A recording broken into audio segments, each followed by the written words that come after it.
It purports to be anti-commercial but reeks of 80s corporate rock commercialism. It's a real reflection of what practically killed rock music in the 80s. Wow. So that was a comment made by Craig Marks, who was the editor of a magazine called Blender. It was a music magazine. And this was a comment made about this song, "We built this city on rock and roll." So in conjunction with a VH1 special of the 50 most awesomely bad songs ever, "We Built This City on Rock and Roll" was given the #1 position. I read this and I was like, wait, are you talking about this song?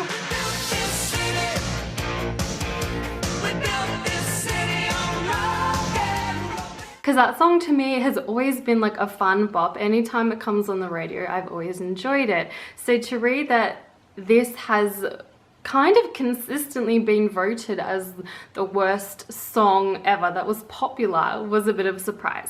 In 2011, a Rolling Stones magazine also voted that "We Built This City" to be one of the worst songs of the 80s, as well as GQ in 2016. And I was like, what is going on? So surely if it's voted as the worst song, there must be some sort of reasoning behind it. So it says, when asked about why the song was listed as #1 on the review, the editor of Blender magazine, Craig Marks, referenced the line of the song, "Macaroni plays the mamba," by asking, "Who is Macaroni and what is the mamba? The mamba is the deadliest snake in the world, so he must have meant the mambo. But it sounds so much like a mamba that every lyric website writes it that way. It makes sense neither way."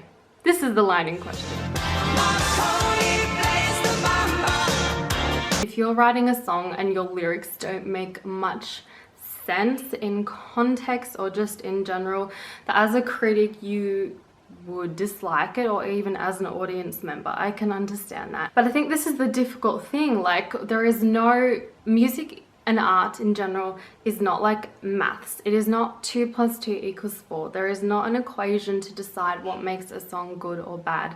It is very much up to each individual person. Before I go into talking about whether I think this criticism is valid or my thoughts on it, I wanted to say more what the general public, as in me going on Reddit and finding out what people have commented about this song and seeing what other people thought. The biggest thing that I could find on Reddit was people saying the song is called "We Built This City on Rock and Roll," despite the fact that there are none of the kind of musical elements that is a part of classical, typical rock and roll music.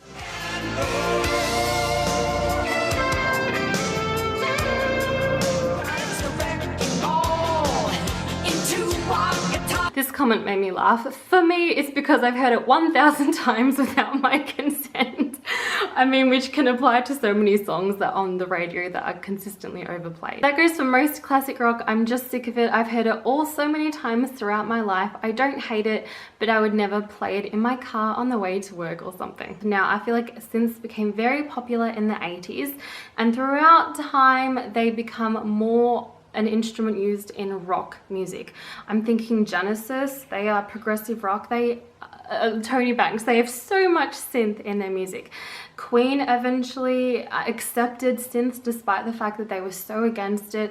It's something that was now being incorporated to be rock music. So I'm just trying to transport myself in that time and think, okay, I'm listening to a band singing about rock and roll, but the music itself is pop. It's not rock and roll. And I can understand if you're a big rock fan, you might possibly get offended by it because of that. Also, I think there is this thing of when a certain song, artist, band reach a level of success and they are overplayed on the radio, people begin to dislike it. So going back to what the critic said about the lyrics, I was like, who wrote the lyrics? And it's Bernie Taupin, who, if you don't know, is the wizard genius.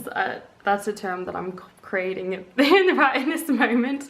He wrote the lyrics for most of Elton John's songs. I say most because Elton John collaborated with other people as well, so I'm just putting that out there. So I was like, Bernie Taupin wrote these lyrics, and it's really difficult because if I go to an article, which is GQ, which is funny because they're one of the people that said that it's the worst songs ever. So this kind of article seems to break down people who were involved in the writing, the production, the band, and they're making their comments throughout the years. So this is Bernie Taupin in 2013. He said the original song was a very dark song about how club life in LA was being killed off and live acts had no place to go. A producer named Peter Wolf, not the J. Giles Peter Wolf, but a big time pop guy, an Austrian record producer, got a hold of the demo and totally changed it. If you heard the original demo, you wouldn't even recognize the song. As Bernie Taupin is saying here, the demo was quite different to the finished product, which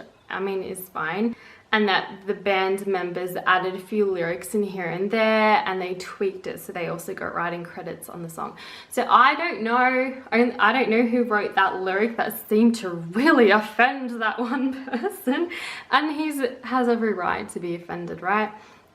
Each to their own. I guess one thing in defense of the song, I don't believe the song claims to be a rock and roll song. It just says we built this city on rock and roll. Like, it's a storytelling song. Thing is, for me, I think for most people, when you hear a song, you don't intellectualize if you like it or not. It's literally played, and within 10 to 15 seconds you can decide whether you like it.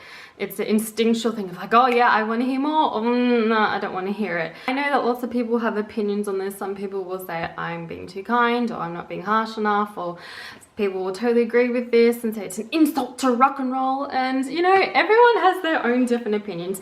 To me, every time I hear this song, it makes me dance and it makes me happy, and that's honestly all I want from a song.